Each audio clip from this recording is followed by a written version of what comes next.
JC, you have a visitor? Yes, Would you introduce? this is Kathleen. Kathleen, Kathleen Richmond. and you are here to shadow, Yes, so you're interested in being a PA? yes. Okay, probably shouldn't talk to them after the test. Maybe not a good thing. Have grades been released? Yes. Oh, probably really shouldn't talk to them. But they're all smiling and they're here today. Where did you go to school? Well, I went to OU and then also UCO. UCO, okay. What was your major? Microbiology, and Okay. then I also have a master's in business. In business? Okay. Why do you want to be a PA? It's an interview, actually. Well, a lot of reasons. I mean, I want to go back to school and continue to learn, and I love science, and I've always wanted to, be in medicine, and I have an interest in, health, and I Okay. take care of some family members and that kind of thing. Very good. Did you work as a microbiologist? I In a did. lab? Yes, I did. Okay. I worked for the state. Okay, very good. Well, welcome. We're glad you're here. Would you like a copy of the handout? She's using mine. Okay, all right. Everybody's got one. Okay, so let's get started. So we talked yesterday that diabetes is a very complicated interplay of organs. And which organs do we talk about? They're written down there for you. Which ones are playing a role here? Liver, really important. What's the liver's role? Why is it there? Storage, big storage unit or organ that's responsible for storing fuel, refeeding us in between meals. What other organ? Muscle. Okay, Boomy, why muscle? Yeah. She just took a bite. Answered and took a bite. Okay, yes. It utilizes the sugar to create ATP for energy. Okay, so it utilizes a lot of the fuel, and it also is a fuel storage because of the protein. What other? Adipose? Pardon? Adipose? Adipose tissues, big, it's large, storage depot, the largest we have. And when we really get in trouble with diabetes, we break down a lot of it in order to fuel the body. And that breaking down of a lot of adipose tissue contributes to a lot of the metabolic problems that we get into acute diabetes crisis. Any other organs? Pancreas. Okay, and why the pancreas? So it produces some of the hormones that regulate fuel, insulin, glucagon being the two bigger. Any others? What about the adrenals? So the adrenal medulla produces catecholamines. They also play a role. Growth hormone comes out of, pituitary and growth hormone. So lots of organs, very complex. Lots of messaging between organs, some that are rapid and some that are maintain homeostasis. So that's what we're going to talk about today. So diabetes occurs when there is a relative or absolute lack of insulin. Do you need a handout? Yes, please.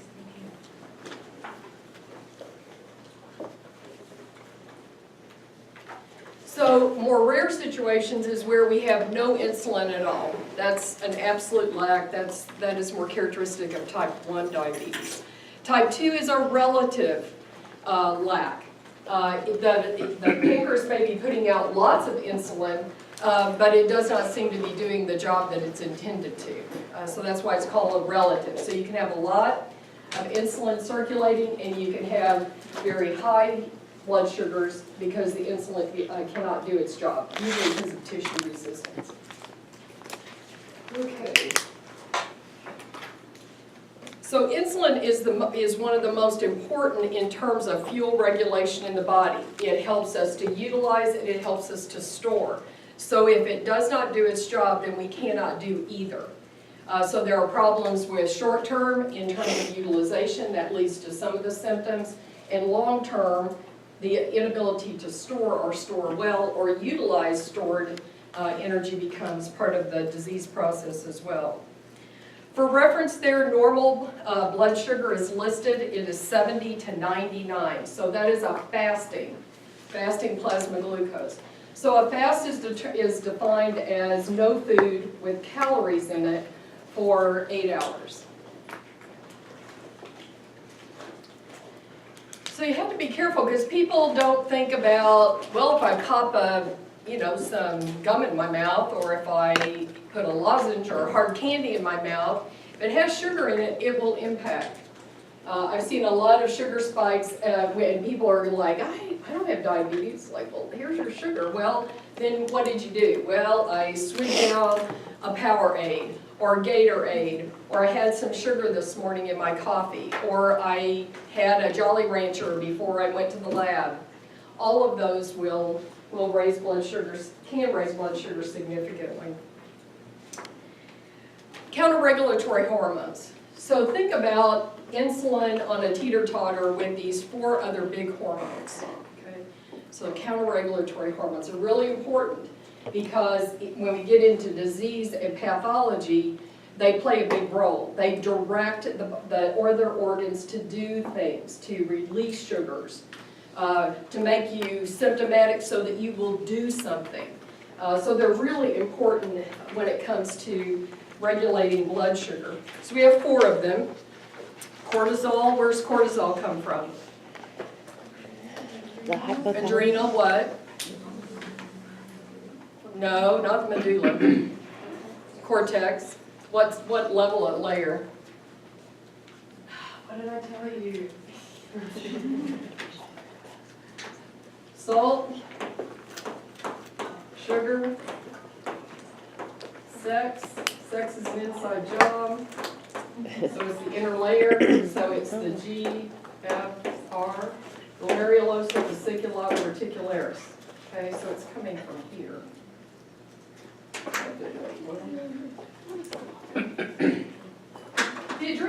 The adrenals are really like 2 organs put together. Embryologically, they come from different places.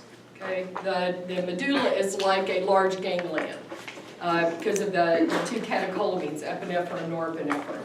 Cortex is epithelial, I believe. So they're different. They're almost different, 2 different organs. Okay, so we have glucagon. Where's glucagon come from? Pancreas. Which cells produce glucagon? Alpha, the alpha cells. Okay. Epinephrine comes from where? Adrenal medulla. Okay. And then growth hormone. Oh, come on, we just came out of that. Anterior pituitary. Okay. All right.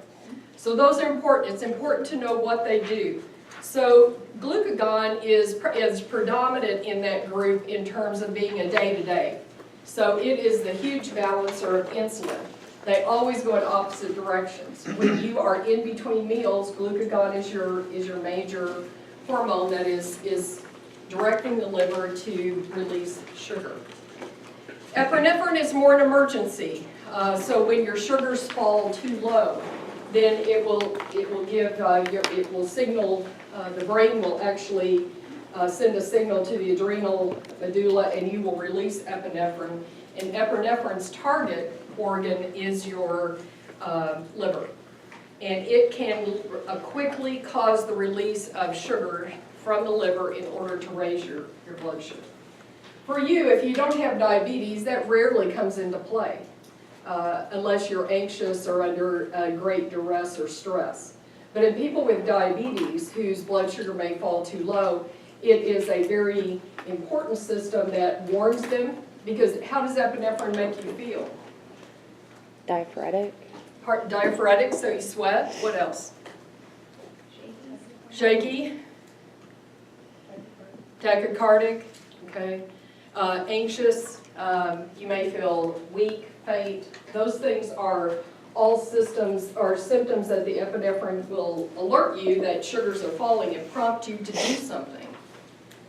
Cortisol comes in again more prolonged stresses to help raise blood sugar. Growth hormone, more predominant in children, more predominant in the longer term effect. So it's important for you to know those counter-regulatory hormones. Know what they are, what they do, what their target organ is. Okay. Here's a picture on page 3. Let's kind of walk through this. It's a nice picture. It's a little complicated at first approach, but it's really laid out well. If you start over here with decreased glucose, kind of look at this picture on I think about 4 or 5 layers. They have this level here, right here. They have this level here with the pancreas, the kidneys, and the adrenals. Here they have the liver and then the muscle, kidney, and fat, and then here they have the result being an increase in blood sugar. So when blood sugars go down, then insulin is going to go down. The release of insulin will go down. The brain is very dependent on a constant flow of sugar. So if that sugar level drops, then the brain will cause an increase in the release of norepinephrine and epinephrine from the adrenal medulla. Okay? The target organ for that is not only the pancreas, but also the liver. So you have decreased insulin from the beta cell, and the alpha cell, which produces the glucagon, goes up. So glucagon goes up, its target organ is the liver. And it will cause the liver to break down glycogen and release it as increased sugar. Over here, the increased release of epinephrine will also affect fat, kidney, muscle, and liver. So with these organs, with the muscle, what the muscle will do is it will release stores of amino acids, which can be taken up by the liver and produce new glucose, so gluconeogenesis. The kidney can increase glucose production. It has a limited capacity. Over here, the change in in hormone release can increase your hunger, and sometimes it's a very intense, sudden hunger that will cause an increase in carbohydrate ingestion. All of this to increase glucose. So a very complex interplay between organs, hormones, and either making of new glucose or release of stored glucose. Study this picture. If you can attempt to understand it, and actually it flows very well, you just have to kind of follow the arrows, you will start to understand diabetes and what's happening when things fall apart. Okay? Really, this is a good picture. I like it. Okay.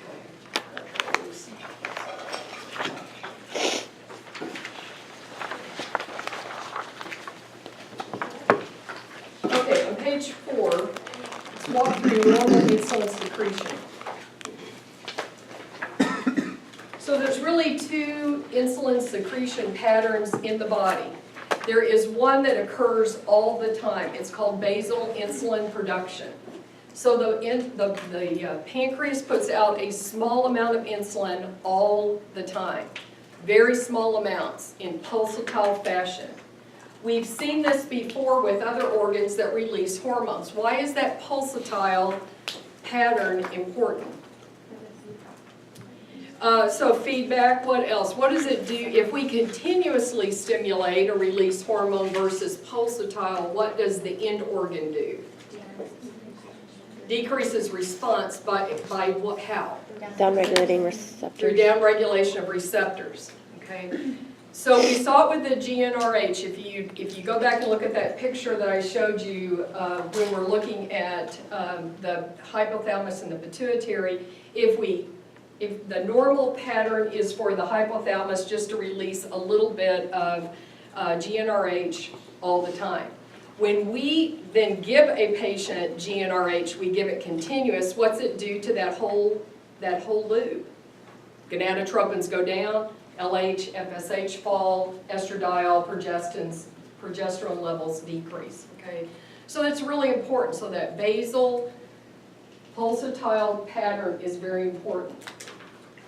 It's going to become important when we get to insulin, because when we have to replace a person's insulin because they can no longer produce it or they don't produce enough, we will copy that basal insulin pattern. Okay, so that concept is important. The other is that when you eat, the body releases a large amount of insulin in a very short period of time. And that is to stem or curb a very high increase in blood sugar and to direct it in the right places so that it can be taken up, utilized, or stored. So let's look through this little picture here. This is also really good. They did a great job. So when you eat, of course, that food's going through the gut, and most of its absorption is going to come out of the small intestines. And the system that drains, the vascular system that drains that, we call what? Or the main vein it's going to eventually go into is what? Portal vein. Portal vein.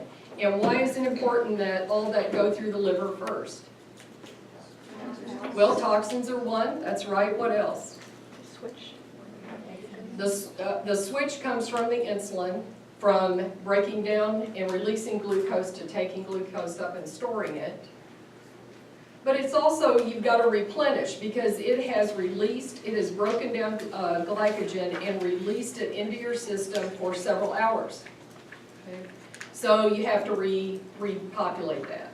So you can see the body's priority because it gets the first cut of what you have eaten in that meal.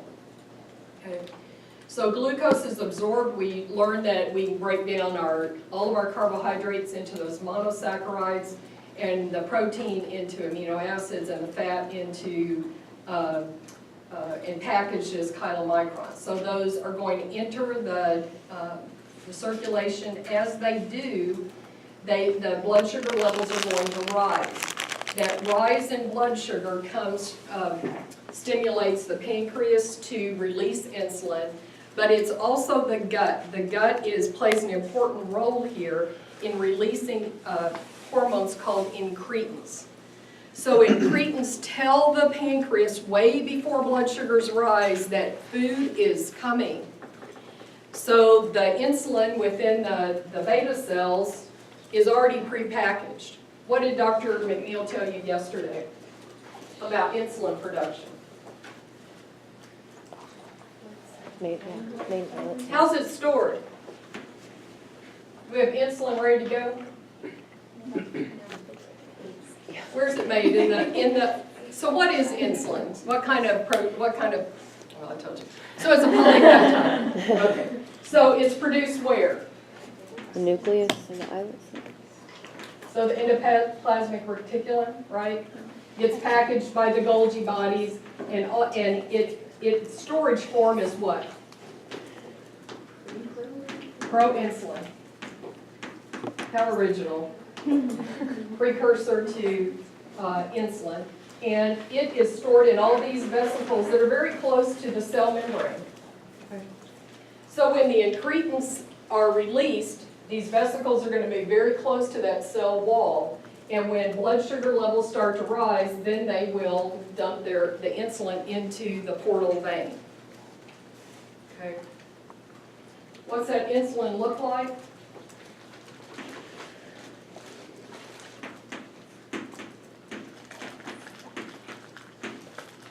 That's proinsulin, roughly.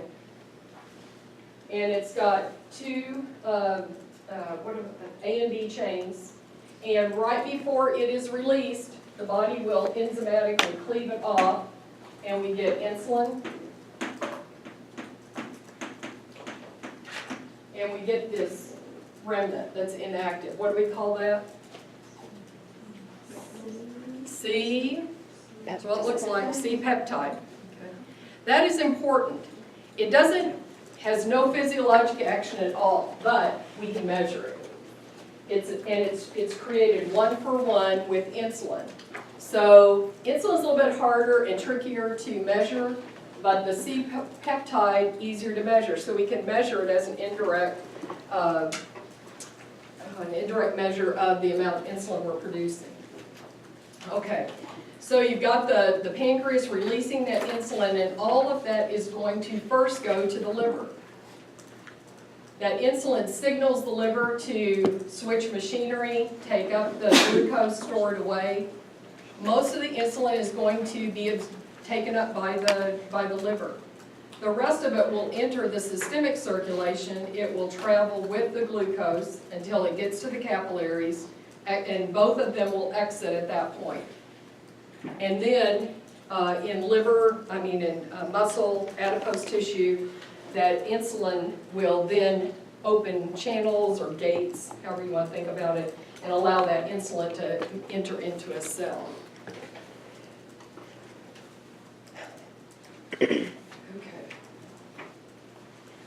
Study this picture, it's really good, and the verbiage I put down there, and work through it, and that will help you to understand the sequence of events. Okay. It becomes important because the changes that happen when diabetes takes place can be predicted from what you learn here, from what's normal. When we go to treat that person, we pick on some of these areas for drug therapy. Okay. So we either try to restore balance or we try to replace what is no longer made or done. Okay. All right. Are you with me? Questions? Okay. On page 5, there's 2 pictures. Really important to understand the biphasic release of insulin. So you see 2 phases there. One is a first phase, one is the second phase. So easy to remember. You see in the beginning, or at the beginning, so on the y-axis you have insulin output, on the x-axis you have over time. This is looking from here to here, is about a 2-hour in a normal person. So all the time we have that basal, or sometimes you refer to it as background insulin, basal insulin production. And when you eat, you see there is a very rapid first phase or acute phase. That is the insulin that goes to the liver.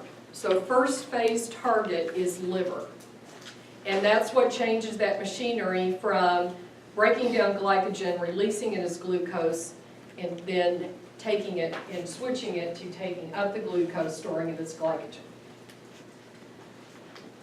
When you get type 2 diabetes, you lose that first phase. Okay, so you can start to predict, well, then the liver doesn't get the signal. Sugar keeps it being put out. Okay. So we have a drug that we use, metformin, to try to reverse that or suppress that. The second phase response, you can see the difference here is that it's a much lower insulin production and it's more prolonged. So this phase, the target here are peripheral tissues. So this is the insulin that then accompanies the glucose in the systemic circulation, exits the capillaries, and then is absorbed by the cells. Question?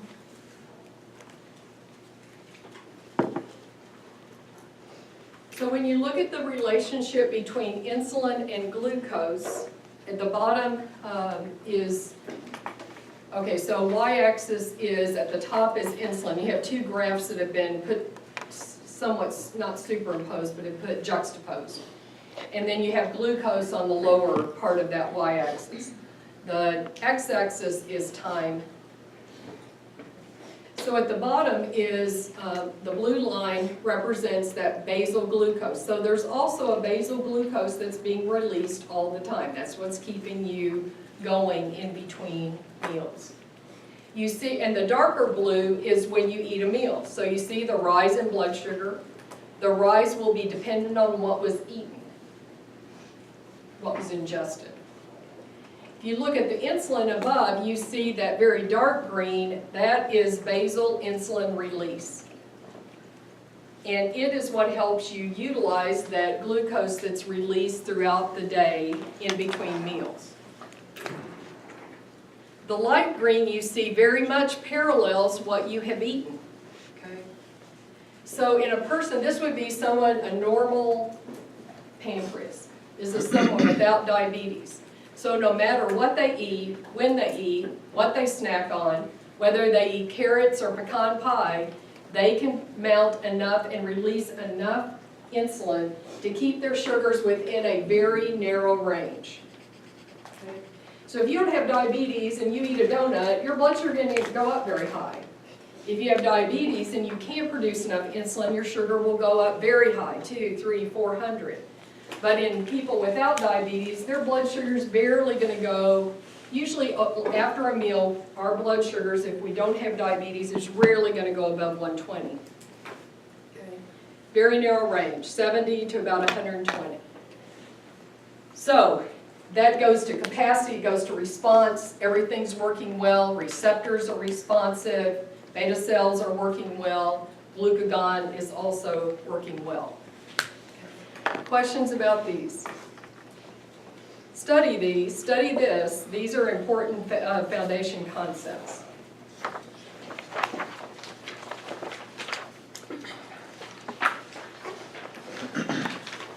Okay, let's go to the next, at the bottom of page 6. So you have to think about what's going on in the fed state and what's going on in fasting state. So this is in the fasting state, I think. Yes, okay. It also numbers it well, so there's 1, 2, here's 3, here's 4. It's telling you what's going on in those different organs at that time. So in the fasted state, liver glycogen becomes glucose. That's under the direction of glucagon. So the liver is breaking down those stores, energy production, glucose levels will be maintained. The liver, if you go long enough, the adipose tissue, if you go long enough, then your adipose tissue will start breaking down triglycerides and releasing them as free fatty acids, which can be used as a source of energy. When you're exercising, you rely on free fatty acids a lot as an energy source. In addition to those free fatty acids, you're also releasing glycerol. So the glycerol can be taken up by the liver and contributes to glucose. Those free fatty acids can be used by the muscle as an energy source. They can be taken up by the liver and converted into ketone bodies. The brain can use ketone bodies in order to, for energy. 3, muscle glycogen can be used for energy, and it's local. So think of glycogen in the liver as for the whole body, but the muscle glycogen stays within the muscle. Okay. Proteins, if we need to, and we need an extra source, then we can break down muscle, convert them to amino acids, release them, and the amino acids that are glucogenic then can be taken up by the liver, changed into glucose.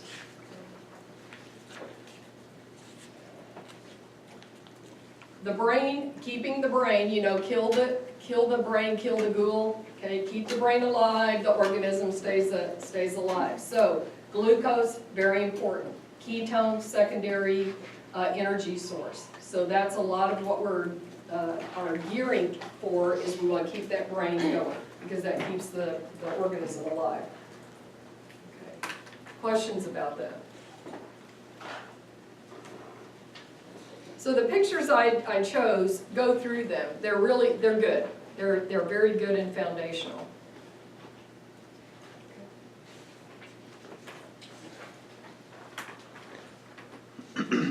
Note those terms on page 6. Glycogenolysis, you should be easily to break those down now and know what that term means. Gluconeogenesis, important term, the making of new glucose. When we get to diabetes, the body does a lot of that when it doesn't need to. So it can take those other sources like amino acids or glycerol and make new glucose. Okay. Next page.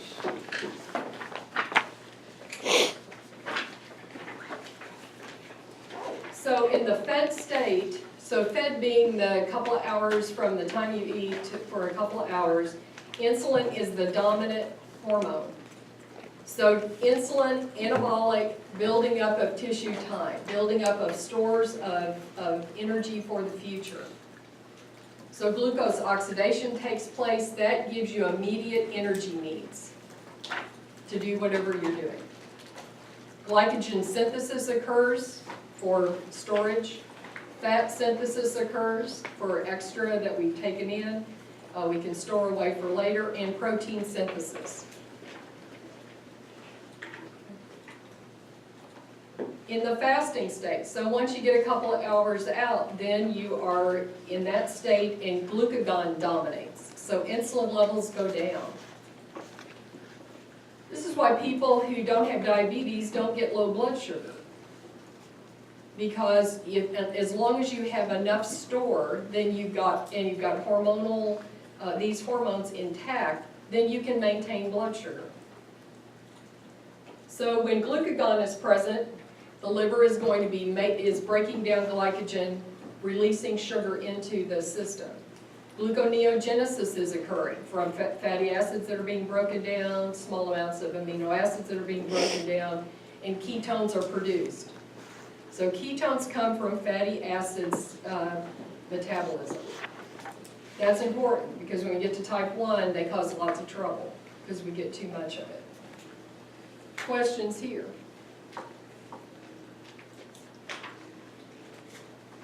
Am I going too slow? Is this stuff you already know? Okay, just checking in. Okay. So we looked at the fasting state. This is the fed state. Again, they've numbered them, so it's easy to kind of follow it through. Very similar. We've eaten, so out of the intestines we get carbohydrates broken down into those monosaccharides. Glucose will predominate. Insulin levels go up, glucagon levels go down. In the liver, glucose is converted into, or is stored away as glycogen, or it can be metabolized for energy needs. It can also be, and we'll see this when we have out of control blood sugar, is that the liver will take a lot of that excess and convert it into VLDL, and that is what raises our triglycerides. So people with really out of control blood sugar can come in with very high triglycerides. That glucose can be directly taken up by the brain without the presence of insulin and broken down for energy use. Red blood cells can do the same. They don't need insulin around, so they can take the glucose and convert it to energy sources. The fat chylomicrons are how we package that fat so it'll stay soluble in the bloodstream, and that will eventually be broken down into free fatty acids, glycerol stored away in adipose tissue as triglycerides. Protein, amino acids have to have the presence of insulin to be taken up by the muscle cells. Then they're used for structural proteins, enzymes, polypeptides, whatever needs to be made. So primarily an energy source, or can be used as an energy source. Sorry, not the primary, that's glucose. I think I've got everything. Questions there?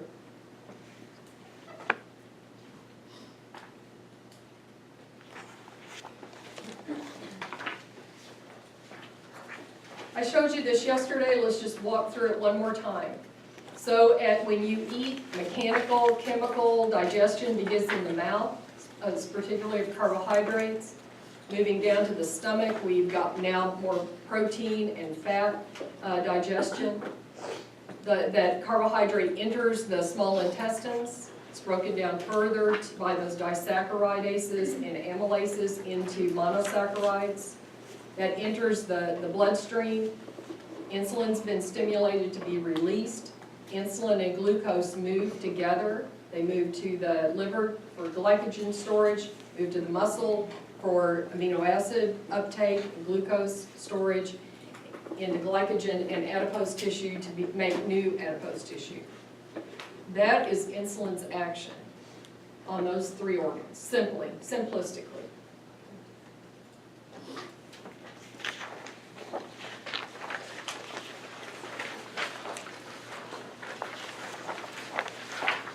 This is really a simplistic way of looking at insulin, but in basic concept, it works. Insulin for the organs that need it to be present, and which organs would need insulin to be present in order to take up glucose? Liver? Liver, Muscles? muscle, fat, okay? What is the big organ that is insulin independent? Brain, okay. So for these muscle and adipose tissue, liver to also, insulin has to be present. It has to interact with a receptor.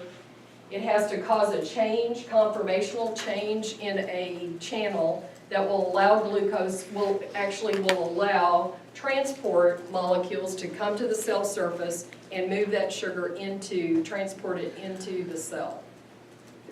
So it's like a lock and key. I use this with patients to help them to understand. So insulin acts like the key into a door. When that is present, the door opens, glucose can move in. It would be more like somebody comes to the door, gets the glucose, brings it in, okay? Because glucose doesn't just move in. So did you talk about GLUT4 transport molecules yesterday? Okay. So when insulin is there, it allows those transport molecules, those GLUT, usually GLUT4, GLUT2, and other cells to come to that cell surface. Questions?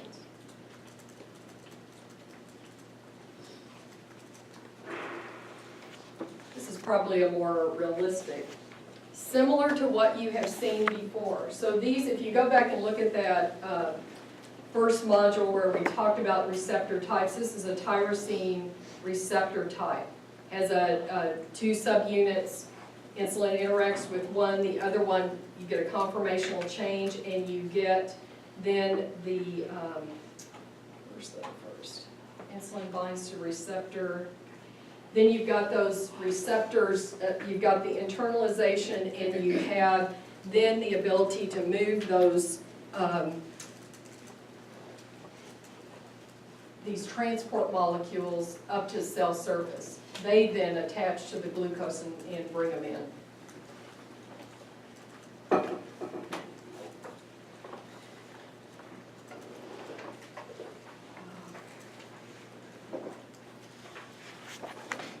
This is a good picture. It just recaps again, in the presence of insulin, what happens in the muscle, what happens in the liver, what happens in adipose tissue, what happens in the brain. Be sure you know those. Muscle, glucose uptake, glycogen synthesis, also protein uptake.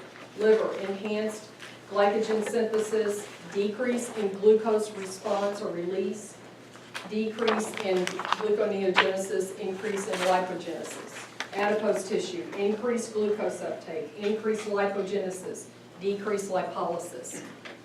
Go over that and get it down, because then when we get to the type 1 and type 2, it will make sense because all of those machineries get reversed. Okay.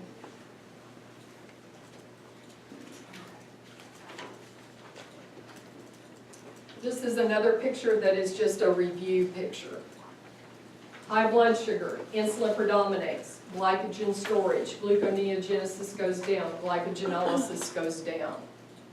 Glucose uptake and storage, end result of insulin's action. Low blood sugar, glucagon goes up, glucocorticoids, cortisol gets released. The reverse happens, glycogenolysis, gluconeogenesis, glycogen storage goes down, glucose production is the end result.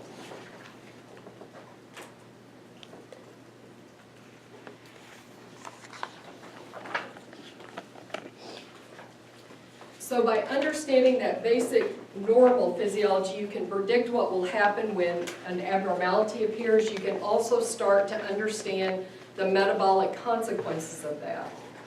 So when people come in with really high lipids, you know what it's due to. When they come in with high ketones, you know what it's due to. You know with the ketones, you're going to get a metabolic acidosis. You also know with the ketones, you're going to get an increase in respiratory rate. So all of these, you can start to link symptoms with metabolically what's going on. Then our drug therapy is often targeted at many of these areas where the metabolic machinery has gone awry. Okay. Not enough hormones, one more. So now the incretins. So this is only in the GLP-1 agonists have been around for about 10 to 15 years. Okay. So the gut, again, produces hormones that regulate fuel use or fuel storage more by influencing insulin release than it does by a direct route. Okay. So, and this has become appreciated more, especially if we have done bariatric surgery. We can reverse some diabetes before the person even loses weight, and they think it's due to the alterations in the release of these incretin hormones by the surgery, by the change of in the gut that is wrought by what they've done to remove part of the gut or to move it to a different place in conjunction with the stomach. So if you look under B, glucagon-related peptides incretin effects, so the incretins are GLP-1 and GLP-2, glucagon-like product. GLP-1 is produced by the L cells. Those are predominantly in the intestines. Their target organ is the islet cells of the pancreas, and it's the beta cells. It stimulates the production of insulin and inhibits secretion of glucagon. In the stomach, it inhibits gastric emptying, slows it down. In the brain, it inhibits the appetite in the hypothalamus and induces weight loss. And it's deactivated by the enzyme dipeptidyl tidal peptidase, or DPP4 is the way it's mostly referred to. GLP-2 is a lesser in what we're going to talk about. It's also secreted by the L cells. Major target is the intestines and stimulates nutrient absorption. Also deactivated by DPP4.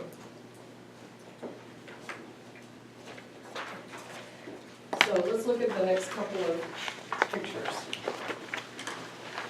Small intestines, glucose is coming in, or is present. The incretins are released, so GLP-1, GLP-2. They go to the beta cell, and what they do is and it's really neat because the amount they can, based on the amount of sugar present in the blood, they can stimulate the pancreas to produce different amounts of insulin. So we'll see this when we use the GLP agonists to treat type 2 diabetes, is that we can't make them too low. So we have other drugs that will stimulate the pancreas to produce insulin, and we can make their blood sugar too low.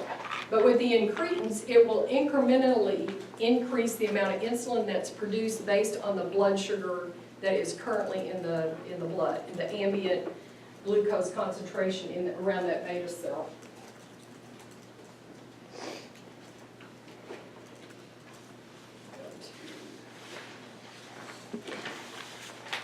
This is called skip over a couple, I may come back to these later.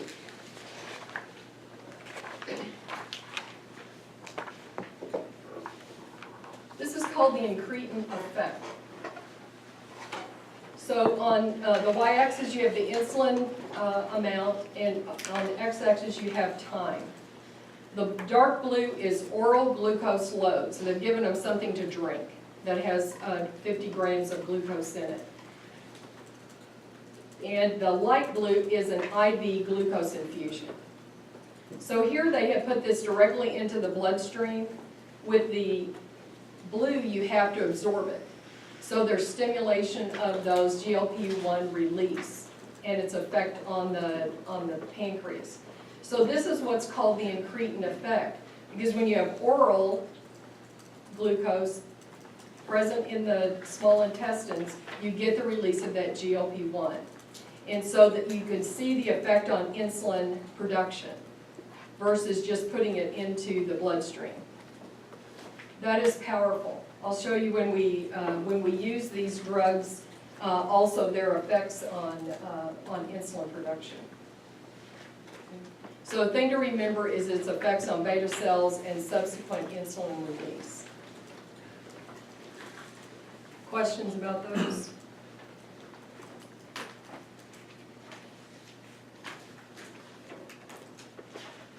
Thought I put in one more. No, this one. So now that we've looked at what happens when insulin is present, we can predict what's going to happen when insulin is not present. So look on page 16. So start with the liver. So if insulin is not present, then glycogenolysis will take place. So glucose will be released into the bloodstream regardless of what the blood sugar is. So you have removed that sentinel piece for the liver that insulin played. Okay? So it will break down and release sugar into the system when there's already enough glucose in the bloodstream. Amino acids will now be released more from the muscle, so we will start to break down muscle as an energy source.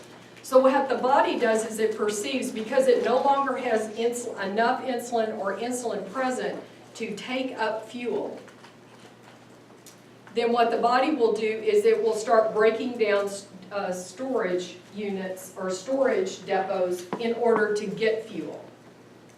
Okay?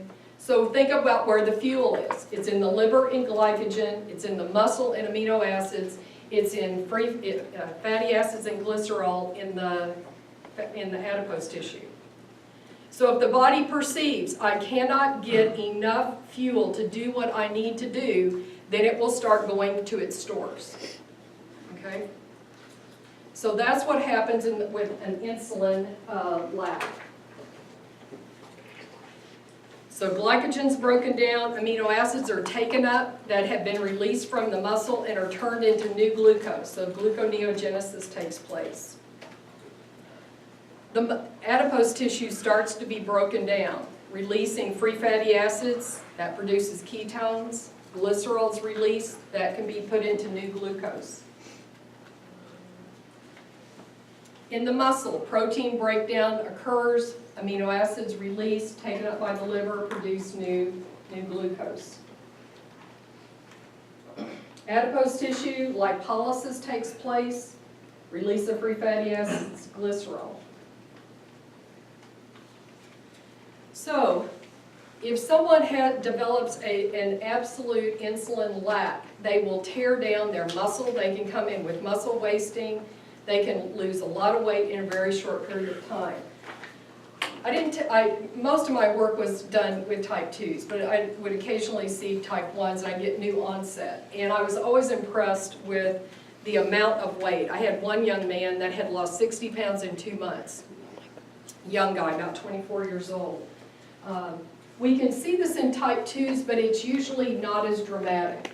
But when it does, whenever you see someone with diabetes that's lost a lot of weight in a short period of time, it's telling you they cannot produce enough insulin, or the insulin they produce does not work, has no effect, or has little effect.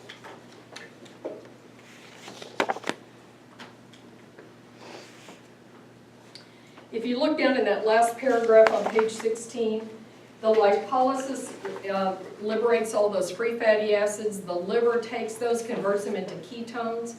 Ketones are large organic acids. They consume your buffering system. So the buffering systems are what? What do we have? Immediate buffering system in the blood is what? Bicarb? Bicarbonate. What's your second way to get rid of an acid? CO2 production will stimulate what? If your CO2 levels go up, what are you going to do? Respiration? You're going to breathe faster. And then your last and slowest buffering system is in what organ? Kidney. That takes, well, 2 or 3 days. Okay. So you produce a lot of organic acids, you overwhelm your buffering system pretty quickly in the blood.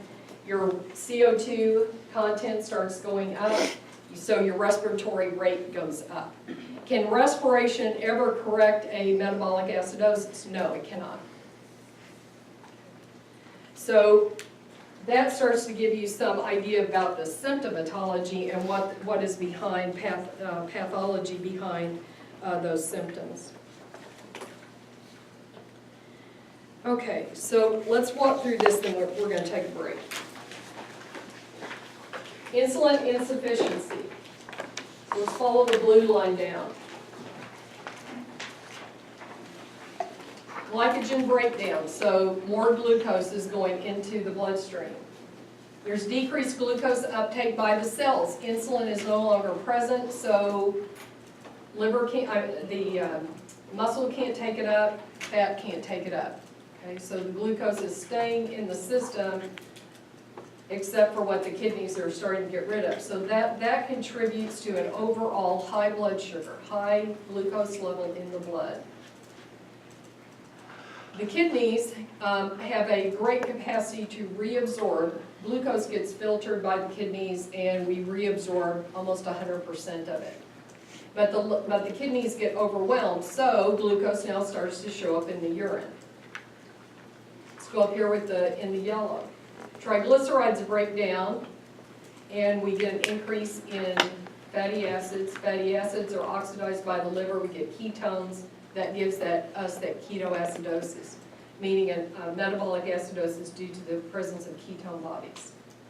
VLDL production in the liver goes up because you've given the liver a whole lot of raw material to make VLDL with, so their triglycerides go up. Protein breakdown increases, protein synthesis goes down. So muscle wasting, growth retardation in children can occur if it's prolonged. Amino acids go up in the blood, the liver takes them, produces new glucose, and continues to aggravate the already existing hyperglycemia. All of these can lead to a weight loss, breakdown of fat, breakdown of muscle, weight loss. Blood osmolarity goes up. You put a whole bunch of sugar in it, amino acids, fatty acids. So because of that osmolarity, you have osmoreceptors in the hypothalamus that regulate your osmolality, and so it will make you thirsty, so that you will drink more water. This leads, the sugar takes water with it, so you get an osmotic diuresis and dehydration if it goes on too long. Polydipsia would be a complaint that they would come in, and nervous system malfunctions, because it can't get enough sugar, and you've overwhelmed it with ketone bodies. Questions? Does it seem logical? Okay, let's take a break. A lot of you are checking your phones, so get your messages out of the way, and we'll come back in about 5 after.